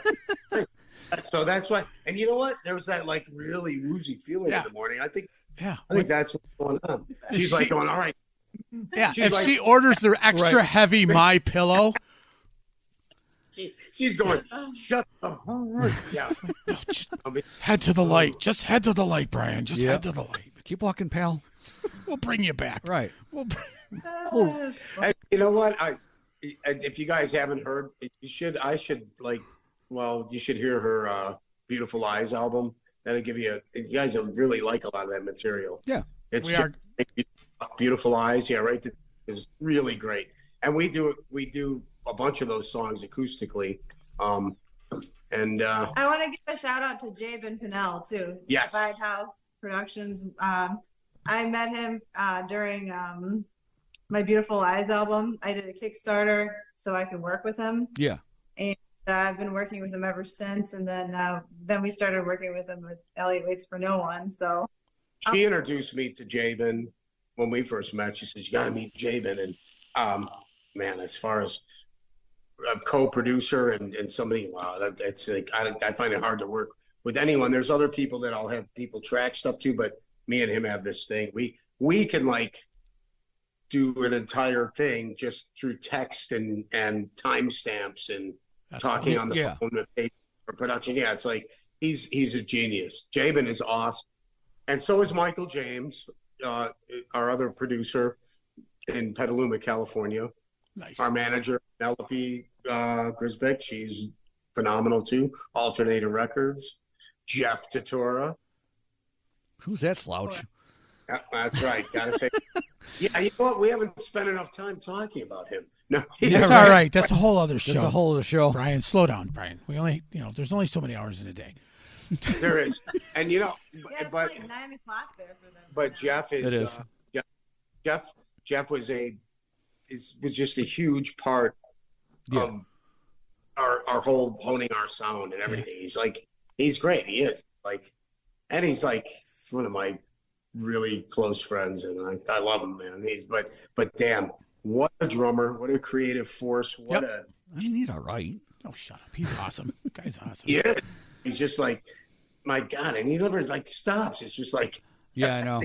That's why he's in 77 bands. I don't know how he does it. I don't. Like I said, I texted you those links to that Vontae band stuff that he played on, and it's like, and he killed it on that too. He kills everything he does. Is like, he either does it like all the way or not. Yeah, he's either 110 or he's not. Yeah, three more lessons. I think he's going to be great. Someday he'll know what he's doing. And yeah, three more lessons. That guy's going to be so close. The best drummer you've ever heard. He could be in the Deep Blue Band or something. The Deep Blue Purple Band. Yes. Do you have any? Are you touring it, bringing us on the road at all? You coming near us? You coming near anything to do with Central New York? We've been playing up in our area. And we live in Door County, Wisconsin, which is that finger that sticks out from in between Green Bay and Lake Michigan. Yeah. It's really beautiful. And we've been playing some stuff up here. Our situation is the fact that we have Jeff who's plays, and then we have us here, and then all the other members that recorded stuff are kind of scattered about the country. So it's kind of tough unless we put a whole band thing together where we could travel. And if, you know what I mean? It's like, we would love to. I want so bad to do a whole production with our cello player, our trumpet player. Yeah. And it just seems to be really hard to put together. So, well, we ask you to stay in touch with us. We will stay in touch with you. We want to know anything you got coming out, any albums coming out, any videos. Just shoot me stuff, and we'll promote it. We can't thank you enough. Can't thank you enough. Maybe just an email. Quick text. We were just talking about doing a record where it's no music and it was just me talking the whole time. Well, that would be would be double album. Platinum, double album. Yeah, double album right Kiss there. Alive 6. a record featuring Brian, and then we'll submit it to the Grammys. Yeah, right. Yeah. They're like, oh, we can't give him an award. He's going to get up and say a speech. We're going to be going, wrap it up. Wrap it up. No, he's gonna be the new spokesperson for whatever sleep medication you need. yeah. I know. I either Just don't need kidding. I either don't need any Adderall or I need a lot of it. I can't make up my mind which one it is. We could suggest a couple things. Yeah. So- everything is legal in New York State now. So, yeah. As is most other places. Yeah, right. Oh, no. Yeah, no. That probably just make it worse. Yeah, no. Oh, Never yeah. mind then. So, And you're like, All right. what could it possibly get? We're waiting for both of us to be here to do the interview. Right, I'm sorry. Oh, yeah. Totally Dude, fine, man. both of you guys, Yep. we Run up can't. beep last second. Thank It's all you good. for doing it. Thanks for taking the time. Yep. I'm sure you've got a lot more important things to do, like Talk to us slobs. talk to exactly. So, Yeah, I know you guys have been trying to wrap it up for about An hour and a half. at least now, and I just keep it 51 going. minutes. Now. Oh shit! No, it's Well, dude. You I know what? just- We're thrilled to have you Yeah. on. We really are. And it's interviews like this that the time doesn't even. Doesn't I even told you matter. before. I said it's going to go quick. Watch. Yeah. And it did. I'm sorry, man. I can't help myself. It's all Don't. good, man. No, dude, it's all good. No, we're serious. Yeah. We're Yeah, honestly, very it's- thankful for it's- you to be yes. on the show. So, and right now the people in their cars going, Mike, shut the fuck up. Oh Don't no, keep they're saying saying it. Brian. No, they're digging, listening to you. They're sick of hearing me. Right. We will get the hate. We get we hate will. messages. Why do you talk so much? Let the artist talk. It's like, shut up. It's Right. my show. You don't like it? Fucking turn the channel. Listen, same story again, pal. That's right. Shut up. We know about Jeff on the picnic table. Stop telling that Right. fucking story. Hey, guess what? Don't watch That's it. it. So, and no, they didn't. That's okay. So, Whatever. we'll have 4 views on it. So, I guess if I have to say any last thing would be to go check out our new album, Midnight Yes. Melody. Yeah. Right. Yep. Spotify, Apple Music. There's like a title on every major streaming platform carries it. So, and we do have some physical copies available, but there's been a snag on the international distribution and the thing. But it will be out, and we were planning on some short run of vinyl too. But you can listen to Midnight Melody on all the streaming platforms. Check it out. Also, www.waitsfornoone.com. You got Nice. that too. And yep. Anything you want to know, Wow. go to our YouTube channel. We got great videos. They do. Yes. You can see. Yep. Oh, look at it. Somebody just handed that to me. There's the CD. That's the physical copy. And as a matter of fact, we also want to give one last shout out to our friend Lucia Belandi, who is the artist, our friend from Livorno, Italy, who contributed all the paintings for the artwork. And there's a lyric book inside the physical copies that's really great. It's got more artwork. He's an incredible talent. He does this live painting stuff, and he does most of it with his hands. This actually, people were already, her friends were asking her, "Is that you naked?" Yeah, and Because that's what you want. Yeah. You know? and he was like, "Yeah, no, that's why." Yeah, is that you playing guitar naked? Yeah. Look at her. She's like, "God, I can't believe you said that." Can you believe I said that? You guys are like, "Oh yeah." Oh, God, definitely. Yes. An hour and 53 minutes ago, we would have never thought that. No. Now, Now? definitely. I'm surprised you're like, no, this is her naked right here. Woo. So anyway, that's it. That's a physical copy. Really cool. And that's it. Yeah, Lucia Belani. Anybody else we forgot to give shout outs to that you can think of? No? I think thank you for having us on. Well, you guys. Oh, yeah, no problem. And what we're going to have you stick around there. We're going to roll out with our credits, and then we're going to get some information from you. Yes. Next time you got like 4 hours, we could do it again. Yeah. Yeah. I'm just- Yeah, sit by your phone there, fella. You don't go anywhere. Don't go anywhere. Hang Let's on. roll out with this music. Yes. Yep. Ay, ay, ay. You shut up. Uh-huh. You've been listening to The Good, The band. The Ugly. I'm Big Papa. I'm Jeff. That's Brian. And that's Jenny. And that's Jenny. We want to thank our sponsors. Oh, don't forget, this is no free shout-out weekend, so if you don't hear your company's name, sign your fucking invoice. So we want to thank DJ Life's a Beach, Good Nature Brewery, Uncle Jimmy's Local Live Music, The Print Shop Underground, Snarky's Productions, and Toffee Break Toffee. Ultimate Ears. You can hear your own tears With Ultimate Ears. Ears. And for that one sponsor, didn't hear your name. Sign it Sign it. We'll say your shit. all the time. Remember, we always say, Be good to each other. don't be a dick. See ya. Later. Oh, do you know what we didn't do? What didn't we do? Oh, yes. Then we know how to cut it. Yes.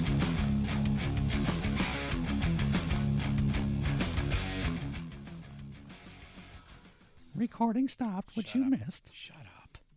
Or just end it. Fuck it. Nope. Did I stop? Not hit stop? You did not. Look. Oh, shit. It's still going. Stop. Stop. Recording stopped. There it is. There it is.